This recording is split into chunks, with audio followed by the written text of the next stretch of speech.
नमस्कार दोस्तों, स्वागत है आपका अपने यूट्यूब चैनल सनसेट एजुकेशन धारा में। तो कैसे हो आप सभी? तो उम्मीद करता हूँ दोस्तों आप सभी अच्छे होंगे, मस्त होंगे और आपकी पढ़ाई भी अच्छी चल रही होगी। दोस्तों, हम जो राजस्थान की जो जनजातियाँ और जनजातीय क्षेत्र है उससे संबंधित हमारी टेस्ट सीरीज चल रही थी, जिसमें हमने एक पार्ट आपको दे दिया था, दूसरा पार्ट आज लेके आए हम। तो आज के पार्ट में हम जो राजस्थान की जनजाति हैं इस पार्ट को आज कंप्लीट कर देंगे और नेक्स्ट डे आपका नया टॉपिक शुरू कर देंगे दोस्तों। और दोस्तों, आपसे सभी से अनुरोध है कि यदि आपने अभी तक अपने इस यूट्यूब चैनल को सब्सक्राइब नहीं किया है तो पहले सब्सक्राइब करें, वीडियो को लाइक करें, अच्छे अच्छे कमेंट करें दोस्तों, और अपने दोस्तों के साथ अपने ग्रुप में से ज़्यादा शेयर करें। और हमारे द्वारा जो अन्य जो क्लास अपलोड की गई दोस्तों, एक बार उनको भी विजिट करें और अपना जो आकलन है या जो मूल्यांकन है वो एक बार करें, ताकि आपको पता चल सके कि आपका जो कंसेप्ट है वो कितना क्लियर है। तो बिना टाइम वेस्ट किए चलते हैं आज की टेस्ट सीरीज के पहले प्रश्न पे। तो पहला प्रश्न है दोस्तों कि झेला बावसी का मेला किस जनजाति से संबंधित है? झेला बावजी का मेला किस जनजाति से संबंधित है? क्या कंजर जाति है, क्या डामोर जनजाति है, कथोड़ी जनजाति है या फिर सहरिया जनजाति है? तो दोस्तों, झेला बावाजी का जो मेला लगता है वो आपके जो डामोर जनजाति है उस डामोर जनजाति से संबंधित है दोस्तों। अगला है दोस्तों, जो चक्री लोक नृत्य हैं, इस चक्री लोक नृत्य का जो संबंध है किस जनजाति या जाति से है? ये जो चक्री लोक नृत्य हैं वो चक्री लोक नृत्य आपकी कौन सी जनजाति है जिससे ये संबंध रखता है? तो गरासिया जनजाति, भील जनजाति, मीणा जनजाति या फिर कंजर जनजाति? तो आपका जो चक्री नृत्य है दोस्तों ये आपका कंजर जो जनजाति है उससे संबंध रखता है। इसके अलावा जो आपकी कंजर जाति है, इस कंजर जाति में दोस्तों धाकड़ नृत्य, घोड़ी नृत्य और लहरी नृत्य भी किया जाता है। तो आप याद रखोगे जो चक्री लोक नृत्य हैं इसके साथ साथ धाकड़ नृत्य, घोड़ी नृत्य और लहरी नृत्य ये सभी के सभी क्या दोस्तों आपकी जो कंजर जनजाति है उस जनजाति से संबंधित है दोस्तों। और यदि कंजर जाति के लोक देवता की हम बात करें तो ये हनुमान जी को अपना आराध्य देव मानते हैं, और जो इनकी चौथ माता है, चौथ माता को क्या मानते हैं? अपनी कुल देवी मानते हैं दोस्तों। अगला देखिए, राजस्थानी तारा भांत की जो ओढ़नी है उसका पहनावा जिनमें प्रचलित है वे है। ये नहीं कह रहा है जो राजस्थानी तारा भांत की जो ओढ़नी है वो किस समुदाय की जो महिलाएं हैं उनमें ये प्रचलित है दोस्तों। तो क्या आदिवासी महिलाओं में, क्या जाट महिलाओं में है, क्या राजपूत महिलाओं में या फिर गुर्जर महिलाओं में? तो राजस्थानी तारा भांत की जो ओढ़नी है दोस्तों ये आपकी जो आदिवासी महिलाएं हैं इन आदिवासी महिलाओं में ये प्रचलित है। फिर अगले प्रश्न पे चलते हैं। जो भील जनजाति है उनके द्वारा जो बनाए गए घर है दोस्तों उनको क्या कहते हैं? भील जनजाति के लोगों के घर को क्या कहते हैं? क्या कू कहते हैं, क्या झोंपड़ी कहते हैं, क्या बाड़ा कहते हैं या फिर छप्पर कहते हैं? तो भीलों के जो मकान होते हैं दोस्तों उनको क्या कहते हैं? उनको कहते हैं कू। क्या कहते हैं? कू कहते हैं। और यदि भीलों में नृत्य की बात करें दोस्तों, यानी इनके जो प्रसिद्ध लोक नृत्य हैं जिसमें आपका गेर नृत्य है, ढेकण नृत्य है, नेजा नृत्य है और गौरी नृत्य है। गेर और गौरी ये ज़्यादा पूछा जाता है तो इसलिए आप याद रखोगे गेर नृत्य, गौरी नृत्य, ढेकण नृत्य और नेजा नृत्य दोस्तों। और इनके केसरियानाथ ऋषभ देव जी का जो मेला लगता है इन पे जो केसर चढ़ी होती है ये इनका पानी पीकर कभी भी झूठ नहीं बोलते हैं। ये भीलों के एक कसम के रूप में क्या करते हैं दोस्तों, ये इसका प्रयोग होता है। यानी जो ऋषभ देव जी या जो केसरियानाथ जी का मंदिर है वहाँ पर क्या करते हैं, जो केसर चढ़ती है उसका पानी पीकर कभी भी भील झूठ नहीं बोलते हैं। तो ये भी जो ऋषभ देव जी या केसरियानाथ जी या काला जी भी कहते हैं, तो ये क्वेश्चन भी आप याद रखोगे। फिर है दोस्तों भीलू में छेड़ा फाड़ने का क्या अर्थ है? भीलू में छेड़ा फाड़ने का क्या अर्थ है? क्या त्योहार से है, क्या तलाक से है, क्या विवाह से है, या जन्मोत्सव से है? तो भीलू में जो छेड़ा फाड़ने की जो प्रथा है ये है दोस्तों इनके तलाक से। किससे है? तलाक से है। यानी ये क्या करते हैं, जिस भी पति को अपनी पत्नी से तलाक लेना है वो क्या करता है, जो पत्नी होती है उसकी जो ओढ़नी होती है उस ओढ़नी के पल्लू को फाड़कर उसे क्या देता है दोस्तों? तलाक देता है। फिर है दोस्तों, राजीव गांधी जनजातीय विश्वविद्यालय की स्थापना आपके राजस्थान के कौन से ज़िले में की जा रही है? राजीव गांधी जनजातीय विश्वविद्यालय की स्थापना कहाँ की जा रही है? क्या भीलवाड़ा में, क्या बारा में, क्या बांसवाड़ा में, या फिर कोटा में? तो इसका सही उत्तर क्या हो जाएगा दोस्तों? तो इसका सही उत्तर हो जाएगा जो आपका बांसवाड़ा जिला है वहाँ पर आपके राजीव गांधी जनजातीय विश्वविद्यालय की स्थापना की जा रही है। फिर है दोस्तों, वह कौन सा जिला है जहाँ जनजातियों का सबसे कम प्रतिशत पाया जाता है?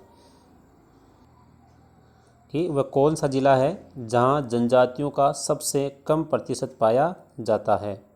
क्या चूरू जिला है, क्या बीकानेर है, क्या नागौर है, या फिर गंगानगर है?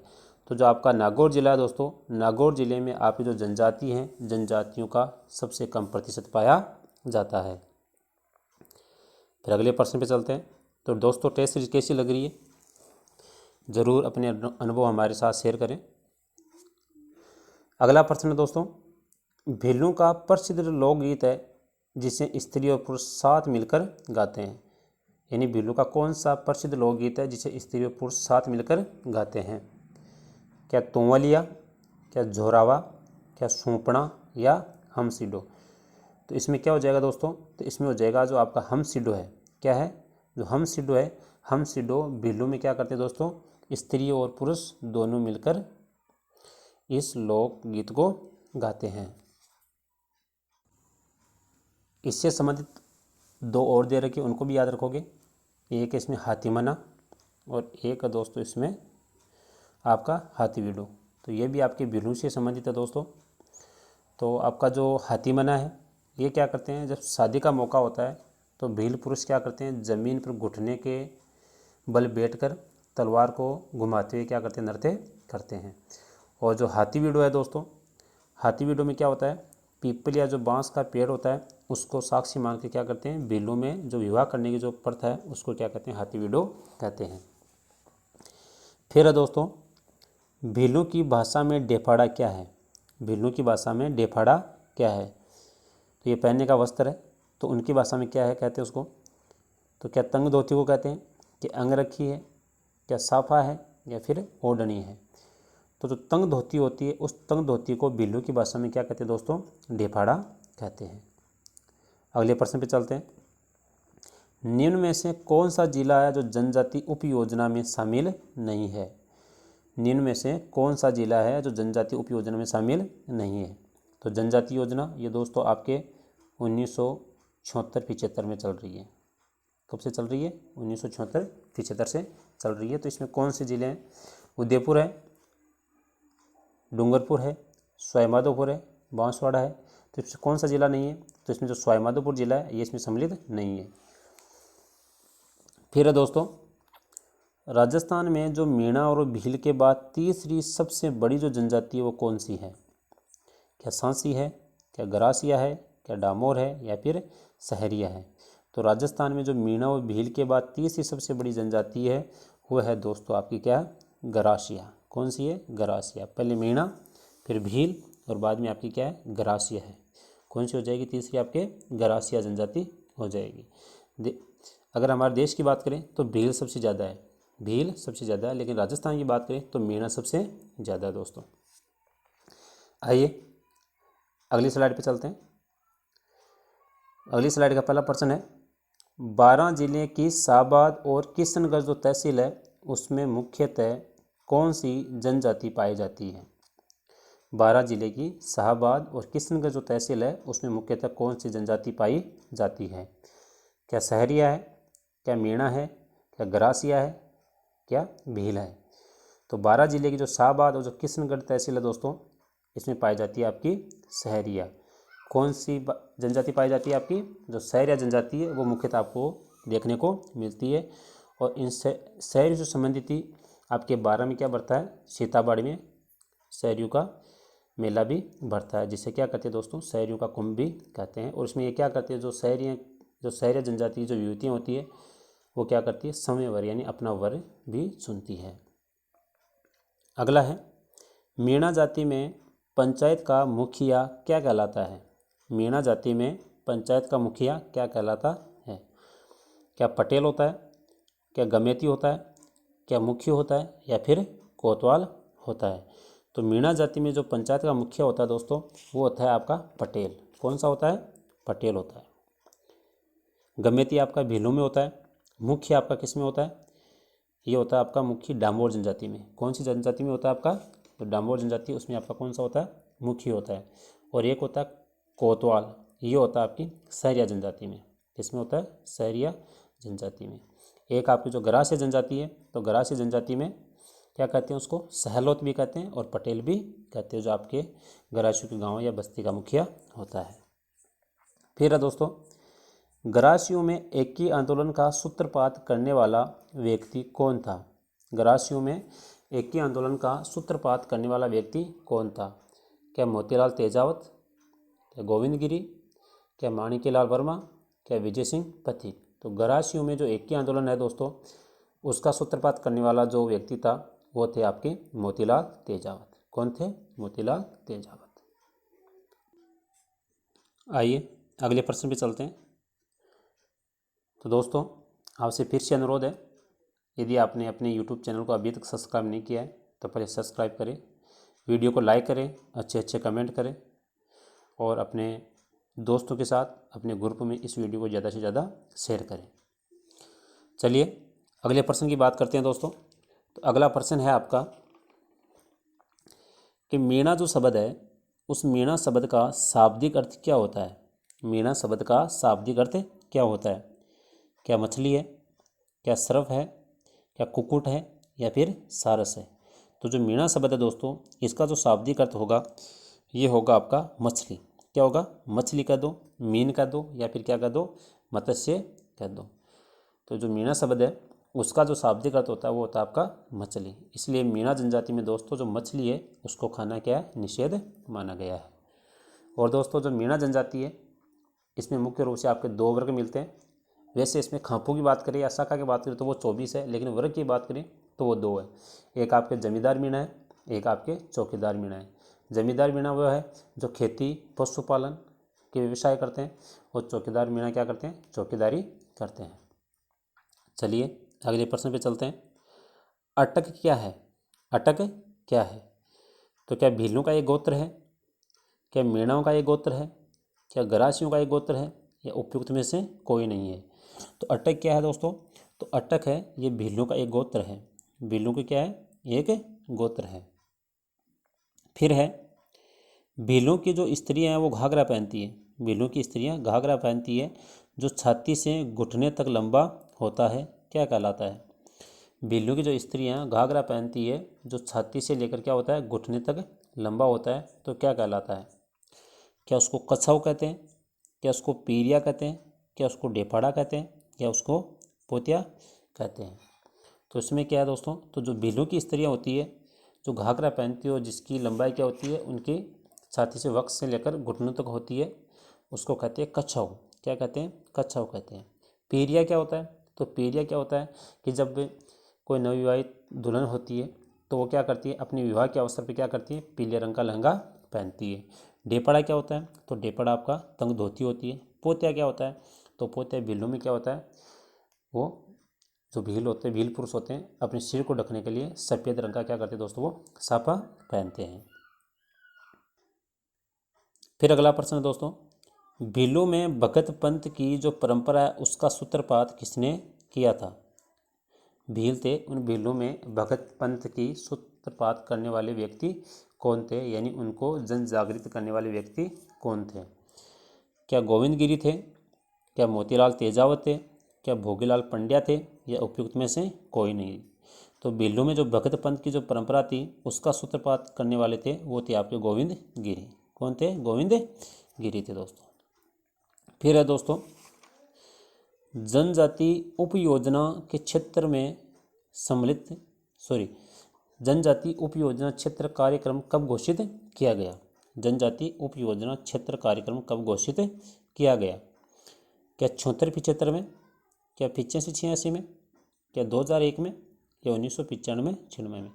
तो आपका जो जनजाति उपयोजना क्षेत्र कार्यक्रम है दोस्तों, ये शुरू किया गया था या घोषित किया गया था आपके 1974-75 में। कब किया गया था? 1974-75 में। और इसमें जो शामिल जिले हैं, यदि उसकी हम बात करें तो ये जो कार्यक्रम है दोस्तों, ये कार्यक्रम चलाया जा रहा है आपके बांसवाड़ा में, डूंगरपुर में, उदयपुर में, चित्तौड़गढ़ और सिरोही, यानी लगभग हो गया आपके 5 जिलों में। डूंगरपुर, बांसवाड़ा, उदयपुर, चित्तौड़गढ़, सिरोही, यानी इन 5 जिलों की 23 जो पंचायत समितियाँ हैं उनमें ये जनजाति उपयोजना क्षेत्र चलाया जा रहा कार्यक्रम दोस्तों। फिर है जो डामोर जनजाति है, डामोर जनजाति द्वारा होली के अवसर पर किया जाने वाला उत्सव कौन सा है? डामोर जनजाति है तो डामोर जनजाति के द्वारा होली के अवसर पर किया जाने वाला जो उत्सव है तो वो कौन सा है? तो क्या वो चाड़िया है, क्या कुशिला है, क्या आखा तीज है, या फिर पीरिया है? तो इसका सही उत्तर क्या हो जाएगा दोस्तों? तो इसका जो सही उत्तर है दोस्तों, ये हो जाएगा आपका चाड़िया। क्या हो जाएगा? चाड़िया। और कुशिला की बात करें दोस्तों, तो कुशिला क्या है? तो कुशिला है जो सहरिया जाति के लोग होते हैं, वो अपने अनाज या अन्य जो घरेलू सामान होता है उसको भंडारित करने के लिए मिट्टी और गोबर से क्या बनाते हैं? कोठी बनाते हैं। उसको क्या कहते हैं? कुशिला कहते हैं। आखा तीज यानी वैशाख तृतीया, ये आप सब जानते हो, जो राजस्थान में एक अबूझ सावा होता है या क्वेश्चन भी बनता है, वो कौन सा अबूझ सावा है या कौन सा उत्सव है जिस पर राजस्थान में सर्वाधिक बाल विवाह होते हैं? तो इसका सही उत्तर क्या होगा दोस्तों? आपका आखा तीज होगा। और पीरिया, पीरिया भी हुई थी, जो भीलू में क्या होता है, जो नवविवाह दुल्हन होती है वो अपने शादी में पीले रंग का लहंगा पहनती है। तो ये थी दोस्तों आज की क्लास। कैसे रही ज़रूर अपने कमेंट, अपने अनुभव हमारे साथ शेयर करें। और दोस्तों हमारे द्वारा जो किया गया प्रयास है आपको कैसा लग रहा है वो भी हमें बताने की कोशिश करें। और यदि किसी प्रश्न में आपको कोई दिक्कत हो, परेशानी हो, डाउट हो तो हमें ज़रूर पूछें, आपका उसका सफिशिएंट आपको उत्तर मिलेगा दोस्तों। और दोस्तों अब आपका एग्ज़ाम पास है तो अपनी तैयारी को और तेज़ करें।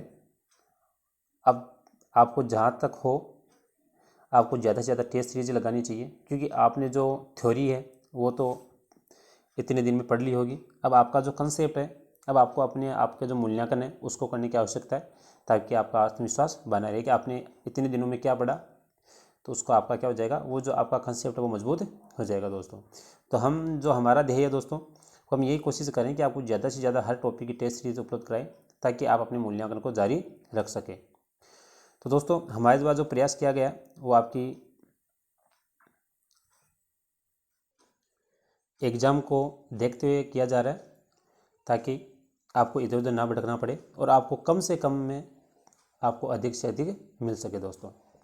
तो आज का आपका टॉपिक दोस्तों राजस्थान की जनजातियाँ और जनजाति क्षेत्र है वो कंप्लीट होता है। और कल नेक्स्ट डे आपको नई क्लास मिलेगी, जिसमें आपके राजस्थान के धात्विक और अधात्विक जो खनिज है वो क्लास आपको मिल जाएगी। आप अपने यूट्यूब चैनल को सुबह 11 बजे लगभग विजिट करें, क्योंकि हमारा ये टाइम रहता है सोमवार से सैटरडे के सुबह 11 बजे आपको क्लास दे दी जाती है। तो आप अपने यूट्यूब चैनल को विजिट करें और जो आपको दी जाने वाली जो क्लास हैं उनका बार बार आप रिविजन करें दोस्तों। और दोस्तों फिर से आपसे सभी से अनुरोध कि अभी तक आपने यदि अपने यूट्यूब चैनल को सब्सक्राइब नहीं किया है तो पहले सब्सक्राइब करें, वीडियो को लाइक करें, शेयर करें, अच्छे अच्छे कमेंट करें और अपने दोस्तों के साथ भी और अपने ग्रुपों में इसको शेयर करें दोस्तों। और हाँ दोस्तों, हमने जो आपके राजस्थान कर्मचारी चयन बोर्ड के द्वारा जो कैलेंडर जारी किया गया है उसका भी वीडियो अपलोड किया है, तो एक बार उसको भी विजिट करें, ताकि आपको पता चल सके कि कौन कौन सी भर्तियाँ हैं जो आपके CAT के दायरे के हैं या CAT से बाहर है, या आपकी किसको तैयारी करनी चाहिए, किसको आपको इसके भी करना चाहिए। तो एक बार उसको भी देखें। तो आज के लिए इतना ही रखते हैं, अपना ख्याल रखिए और अपनी तैयारी को जारी रखिए। इसी के साथ धन्यवाद।